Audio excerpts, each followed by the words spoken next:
there's anybody in this world that can go toe-to-toe with Putin, that could go toe-to-toe with Xi, that could go toe-to-toe with Kim Jong-un, and we could keep going down the list. It's Donald J. Trump. He is the deal maker in chief. There is no question that he is the commander in chief. And I, for one, and I think all Americans and around the world should have no doubt about his ability to not only handle Putin, but to handle the complexity of driving this war to an end. Peter, is to bring this war to an end, period. And there has been ongoing fighting on both sides. It is World War I style trench warfare. His frustration with President Zelensky is that you've heard is multifold. One, there needs to be a deep appreciation for what the American people, what the American taxpayer, what President Trump did in his first term, and what we've done since. So some of the rhetoric coming out of Kyiv, frankly, and insults to President Trump were unacceptable, number one. Number two, our own Secretary of Treasury personally made the trip to offer the Ukrainians what can only be described as a historic opportunity.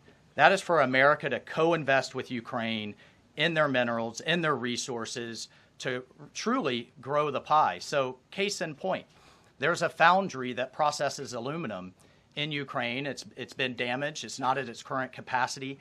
If that is restored, it would account for America's entire imports of aluminum for an entire year. That one foundry. There are tremendous resources there.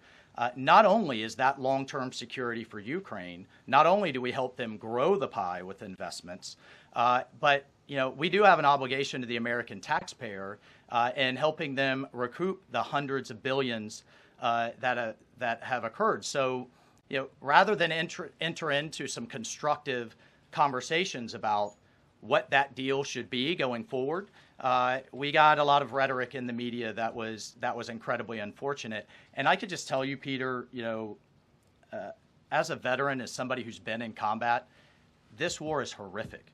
And I think we've lost sight of that, of the literally thousands of people that are dying a day, families that are going without the next generation.